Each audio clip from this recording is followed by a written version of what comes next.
The rising inequality and growing political instability that we see today are the direct result of decades of bad economic theory. It's time to build our economy from the bottom up and from the middle out, not the top down.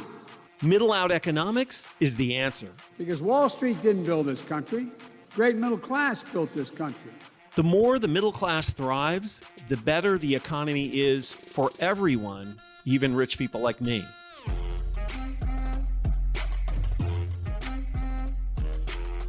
This is Pitchfork Economics with Nick Hanauer, a podcast about how to build the economy from the middle out. Welcome to the show.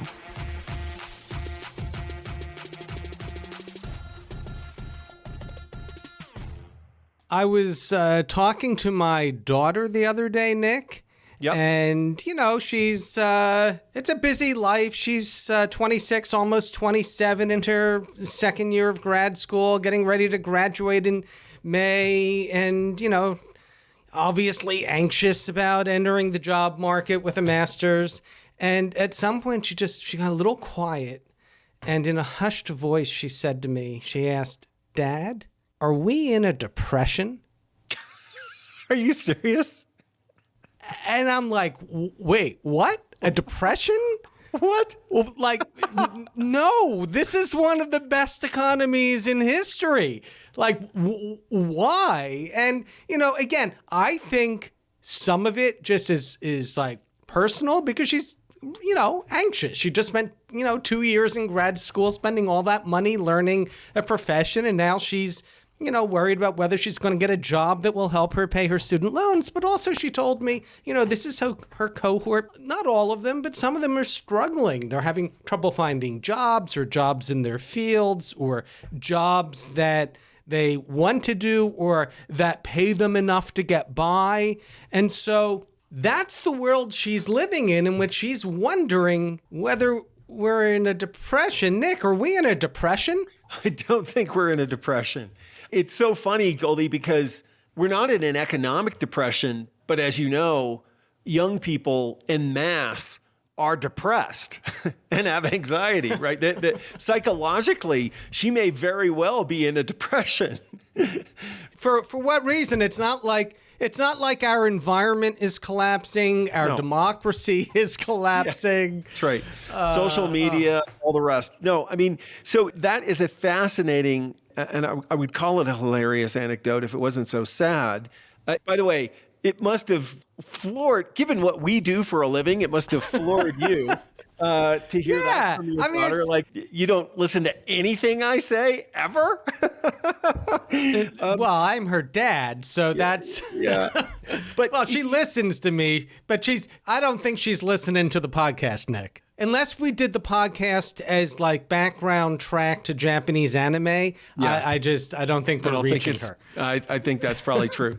But to the point, the disconnect between what's actually happening in the economy and what consumer sentiment is just demonstrably nuts, right? Like that disconnect between how well the economy really is doing and how people think the economy is doing is really profound. And because it's such an interesting question, we've asked Aaron Sojourner, who's a labor economist and senior researcher at the Upjohn Institute, to share a recent paper he did with our friend Ben Harris on this disconnect, right? They actually analyzed why sentiment about the economy has decoupled from what's actually happening in the economy. Because your daughter is not alone in and getting what's going on.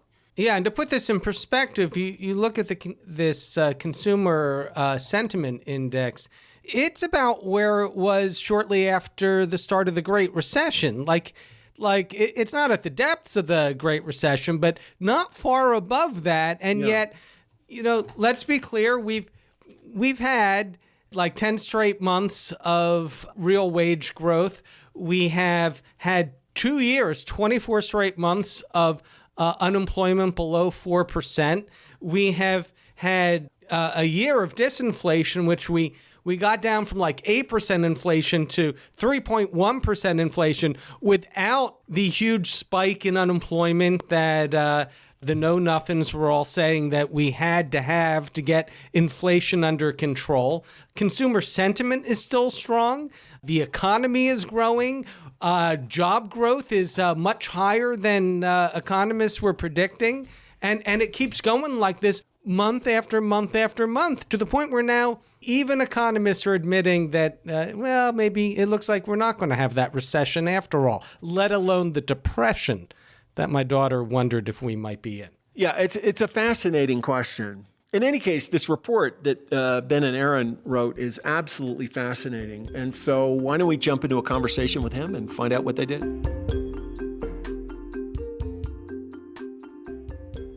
I'm Aaron Sojourner. I'm a labor economist at the Upjohn Institute for Employment Research.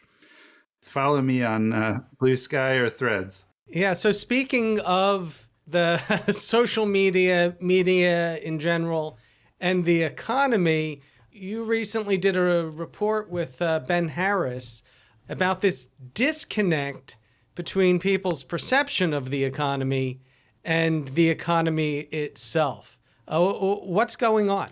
Yeah, well, I think there's been a lot of conversation about the contrast between how good the economy looks on the fundamentals. If you track the official data that based on surveys of businesses and employees all over the country and collecting that scientifically representative samples over time, the economy looks quite strong in many ways. But then if you go talk to people about their impressions of the economy, they're very pessimistic. They misunderstand. They're misinformed about the fundamentals of the economy. And people are trying to figure out why that is. One candidate that I think a lot of people have pointed to is the role of the news media in talking to people, translating the official statistics, the systematic evidence into meaning for people that they consume in their day-to-day life about things beyond their own neighborhood and their own job.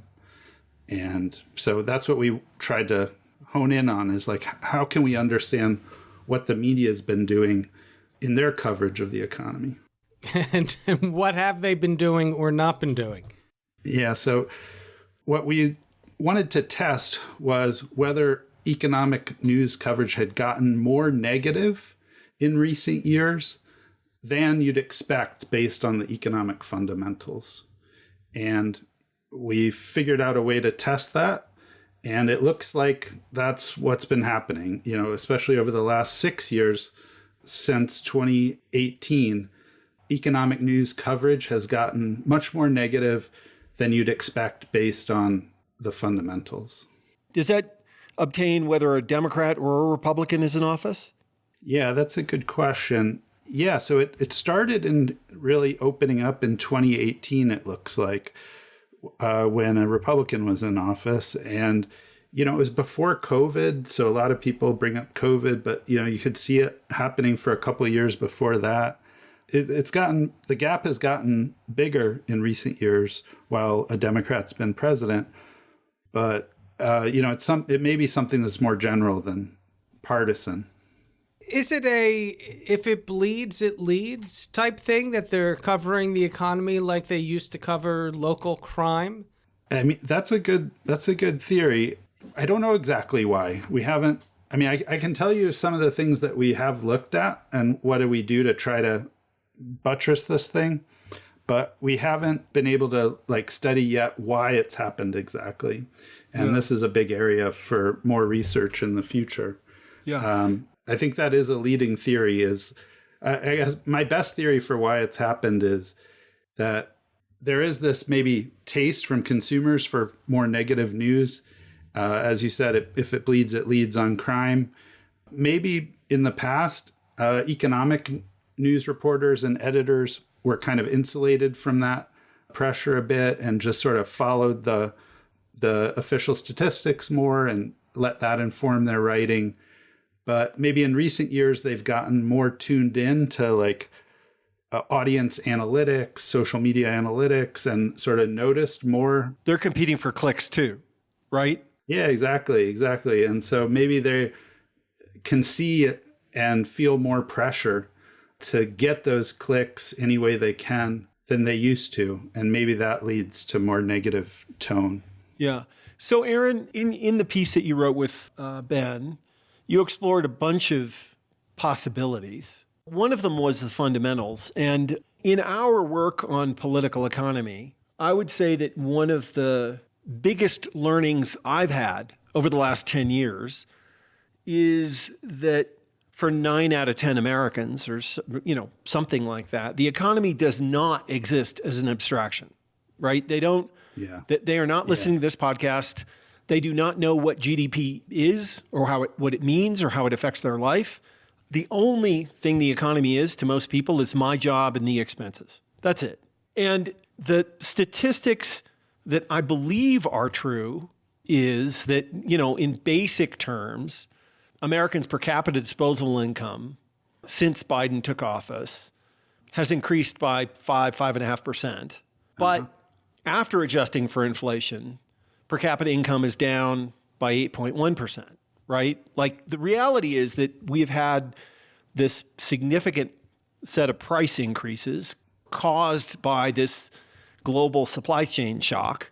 And for most people, if the prices they're paying are higher than they used to be and their incomes have not exceeded that, then that is their definition of whether the economy is good or not, right? Their spending power has declined in real terms, and that has affected their lives in real ways. And I think that's just true.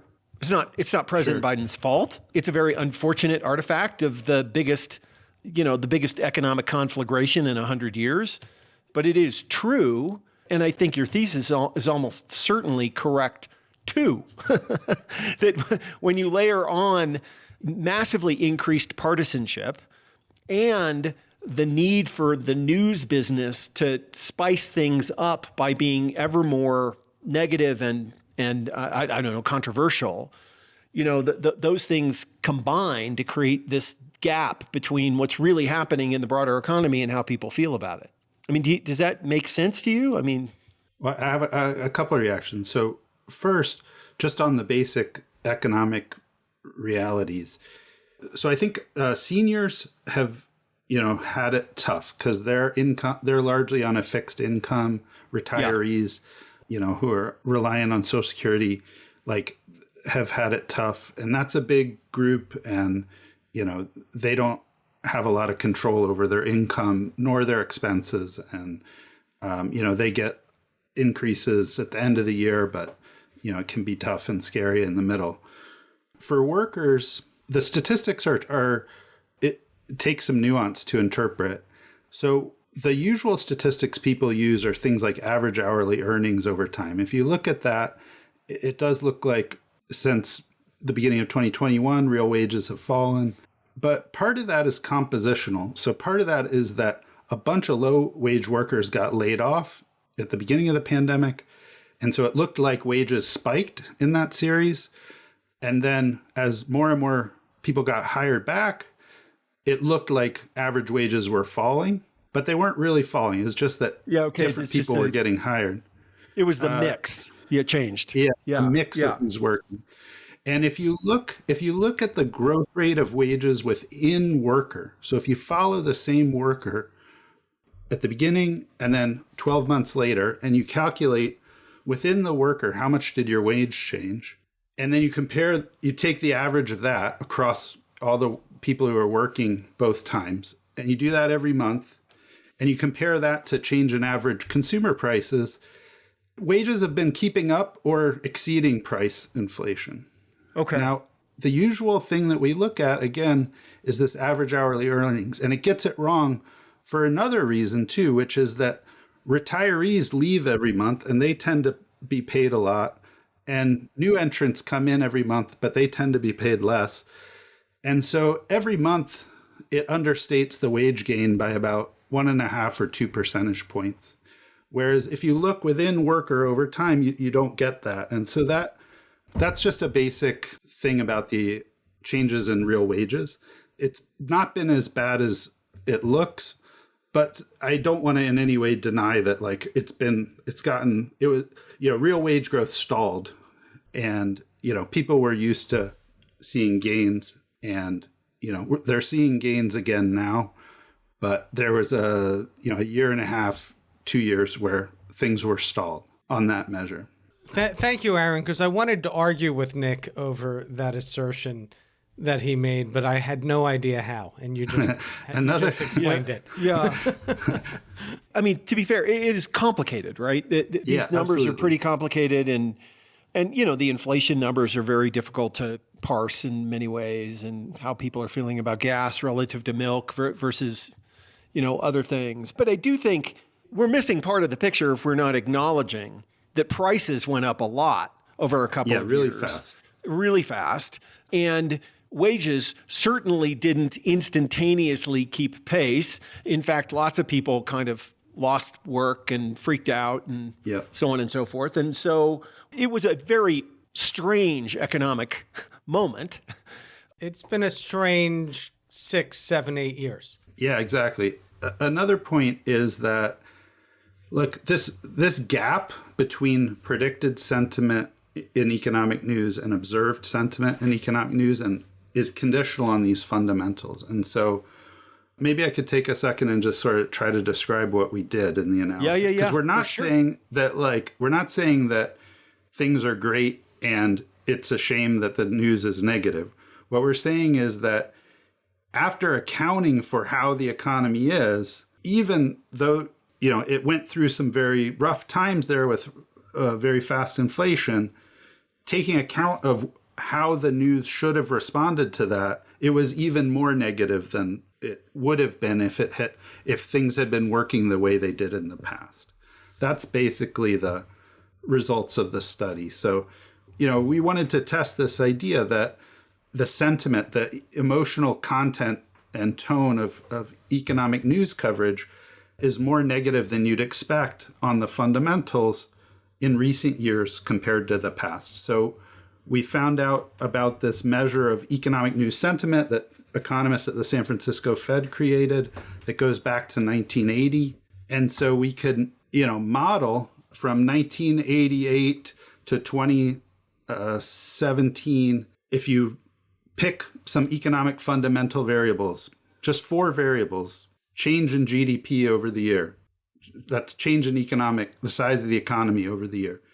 Change in consumer prices over the year. Change in the stock market over the year. And the current unemployment rate. And those are like 4 stats that get covered in the news a lot, drive a lot of the news coverage. Variables explain about 70% of the variation in news coverage over time. And so, you can build a really good model that predicts how the news during that time. Now you have a prediction. You say, well, if the same relationship holds going forward, and we plug in the new fundamental variables, the new change in consumer prices, the new change in economic growth, unemployment rate, what would we predict?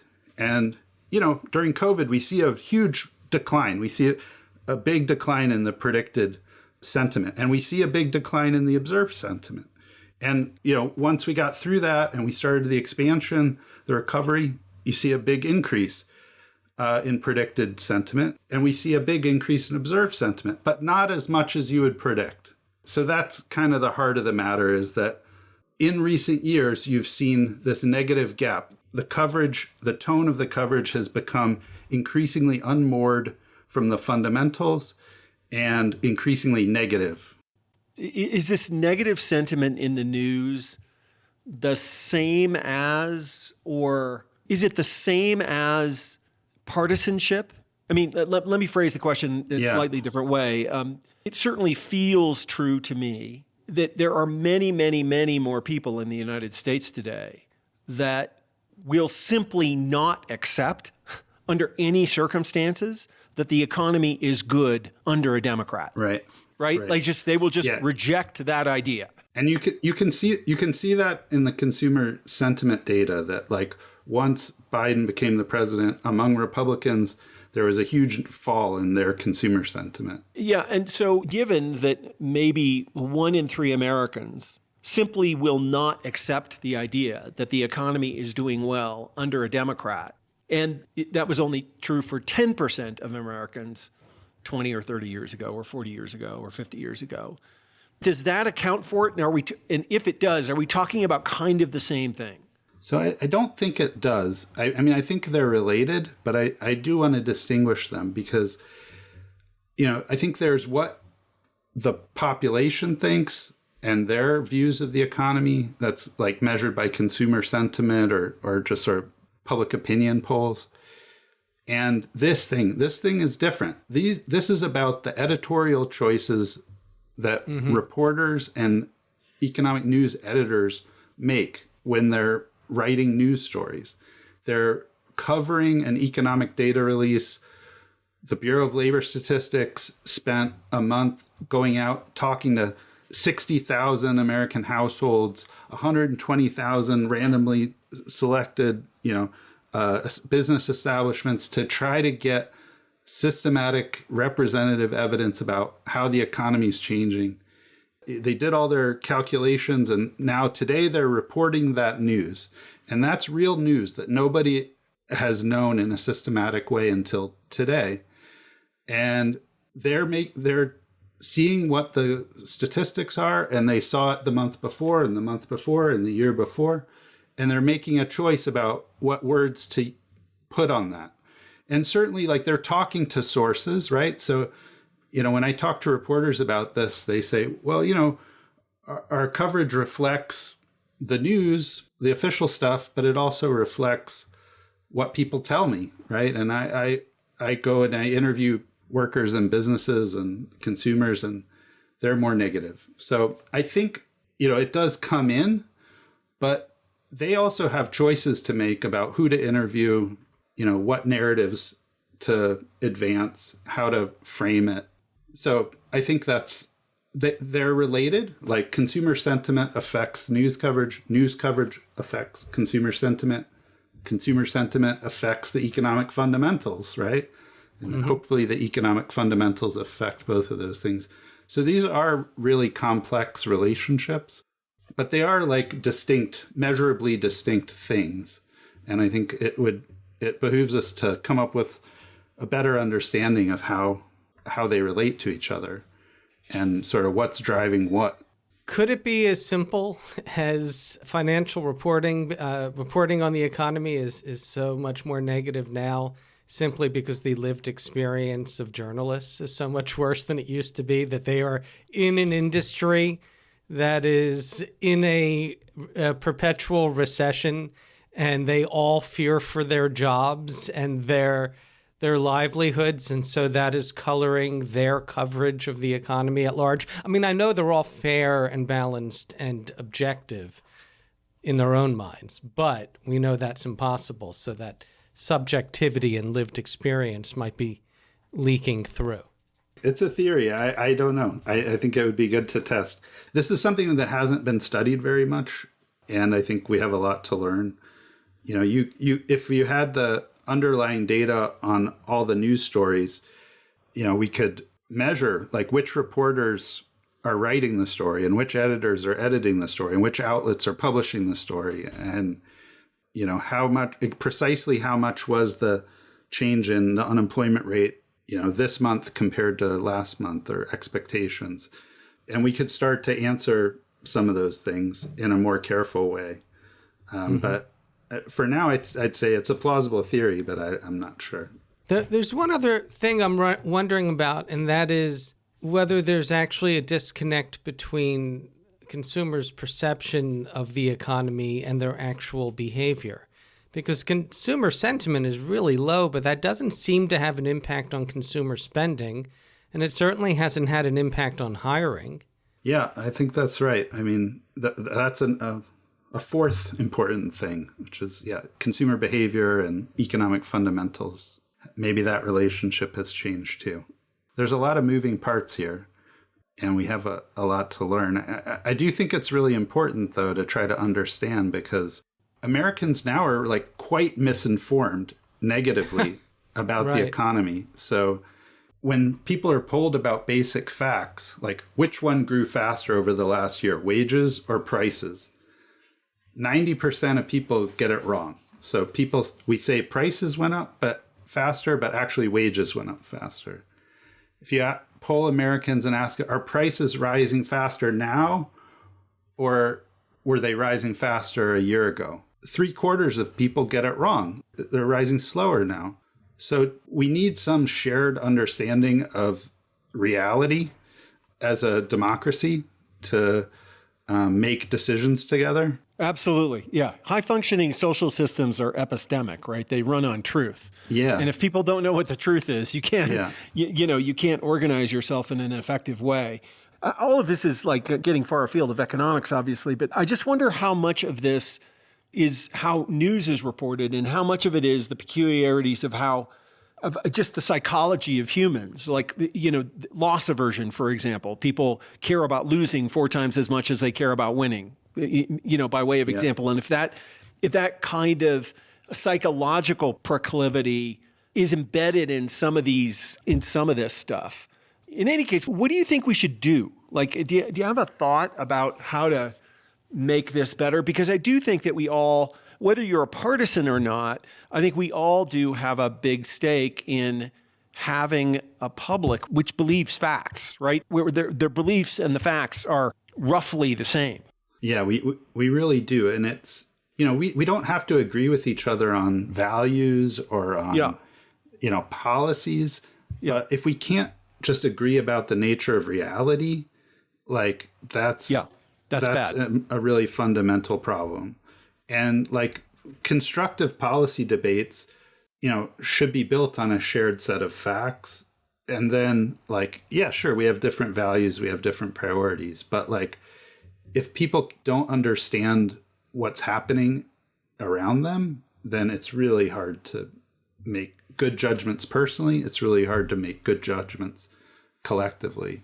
I think it's a great question. In terms of the loss aversion stuff, I think that could explain maybe why there's maybe a taste for more negative news, but it doesn't explain why there's been a change lately, because that's a constant. Yeah, you're right. So I think you need something that interacts with that. Like that was my speculation that I had about, maybe at the end of the 2010s, like newsrooms got more plugged into and aware of social media analytics or media analytics, audience analytics. And so there was always this underlying tendency, latent tendency, but they just weren't that tuned into it. And then they got under more pressure to get more clicks, get more views, get quick feedback. And they noticed this kind of story does better. This kind of story does worse. I talked to one economics reporter from a high-profile newspaper. He said even 10 years ago, they didn't hear that much directly from readers, but now he gets deluged with feedback. And especially whenever he writes positive stories, he gets deluged with negative feedback. And honestly, it feels kind of like bots are swarming on these positive stories. I feel that sometimes about social media. But of course, I don't know if it's bots or real people. I don't know. It's hard to tell. And so I think this is just a really fundamental challenge for our societies. And it's not just America. It's all over the place. Figuring out how to create credible connections between reality and people's views. And so we can build shared analysis of what's happening, much less what we should be doing together in the future. I'm so disappointed that you don't have a ready solution to this problem. I knew. See, this is why I was reluctant to come on, because you were going to ask me this, and I didn't know. But I mean, honestly, do you have any other thoughts about what we might do collectively? Is there a way to? This is new for me, Nick. I'm a labor economist. I'm used to studying what determines wages, what determines employment levels, what determines education levels. I'm not used to putting economic news sentiment as a Y variable in my model. This is the first time I've ever done that. So I think we have a lot to learn, and I think it's a cop-out, but as a researcher, it's always true. More research is needed. And I think it really does take cross-disciplinary expertise here too. So I think there's a lot of journalism scholars, there's a lot of media scholars, there's a lot of psychologists, and we need to focus more resources on this. There are people who are doing this work about how do you create trusted sources of news and persuade people to believe them, but it's not my field. Ask me about unions, I can tell you a lot. We'll have to. We'll have you back on to talk about unions. So you have solutions for us. Yeah, but I have a suggestion for you, because the orthodox neoclassical solution to this problem would just simply be to replace these difficult to model factors with an assumption, and then you don't have to worry about it anymore. Yeah. Markets are perfectly rational, so why do you need to model the subjectivity of economic news reporting? Yeah, laissez-faire definitely helps the powerful. Just stay hands off. Yes, it does. Well, Aaron, one final question. Why do you do this work? I started my career as a union organizer. I did that for about 5 years. And, I learned so much about how the economy works and how, working people's struggles to get by and to improve their conditions. And, that's kind of propelled me across my whole career. Later, I realized I'm a better researcher than I am an organizer. And, I went to the University of Chicago, studied economics for the first time. Oy vey. Yeah, and it was very confusing because I would read all these articles, and I would be like, "Wow, that's a super interesting question, and seems like a cool way to get at it." In the introduction, and then I'd get to the middle, and it was all Greek, and I was like, "I have no idea what's happening." And then I'd get to the conclusion, and the conclusion was always, "Aaron, you're wrong. Everything you think is good is bad." Yeah. And I was like, what happened in the middle? Yeah, exactly. I honestly, then I was like, okay, I have to get a PhD because I got to figure out that middle part. And, and then I did that, and, I've been working on labor economics ever since. So that's right. Yeah. Trying to figure it out, trying to bring forward evidence to help make better policies and better decisions together. That's right. And trying to push back on all that nonsense that made up the middle for so many decades. Well, fantastic. Well, thank you for your work. The article was fascinating, and it's cool that you got to do it with our friend Ben Harris, who's an awesome dude. Yeah, he's great. And well, thank you very much for being on. Yeah, thank you. It's great to be on the show. I listened for a long time, and thank you for your work to all of you for producing the podcast. Here's why I think that's a really important conversation. And obviously, if you're a partisan, and we are, and want people to give the Biden administration credit for the remarkable accomplishments of the last several years, you care about this issue, this disconnect between what's happening in the economy and how people feel about it. But, as I said to Aaron, and I think is really worth underscoring, successful societies are evolutionary and epistemic. They run on truth, right? That at any time perception and reality diverge greatly for long periods of time, terrible things tend to happen in human societies. The truth matters in terms of how you process information and the decisions you make about what to do in the future. And if people don't know the truth, they tend to make terrible decisions about how to behave and what to do. And, Nick, the economy may not be in a depression, but now you have me in one. Yeah. Yeah, there you go. It really matters a lot that people, know facts and can agree on them. And the way in which reporters are reporting more negatively, I think, is probably a real problem. And the degree to which so many Americans have become so partisan that facts don't matter to them anymore, that's also a huge problem. And, I think it's going to be tough to have a high functioning society if we can't find a way to resolve those issues. I think that the economics reporters, journalists who are covering the economy, they should read this and they should take a little responsibility, because there clearly is a difference in how the media is covering the economy now than it was covering it in the past. And I've said this before, and I think that journalists, as a former journalist, I want to remind my colleagues that there's a difference between meteorology and journalism, right? Meteorologists, when they report on the weather and they get it wrong, it doesn't change the weather, right? You've got the weatherman out there saying that it's going to snow.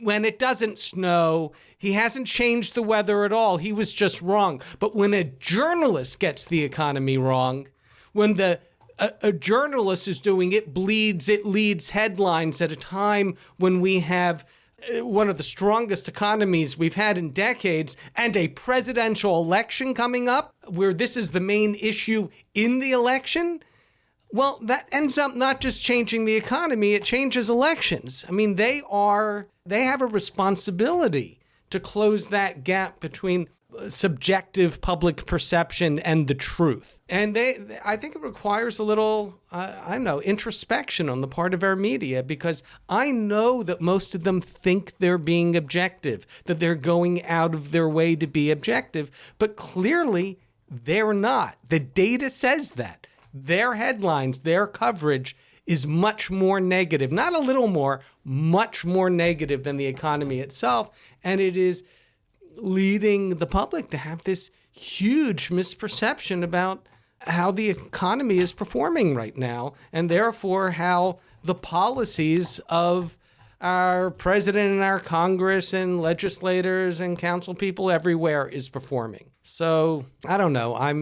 I've got a solution, Nick. I know you were upset that he didn't have a solution for this. How about this one? I think that benevolent billionaires should good luck with step in by investing in building a healthy news ecosystem. Good luck. Yeah, in the end, see what I did here? I blamed you.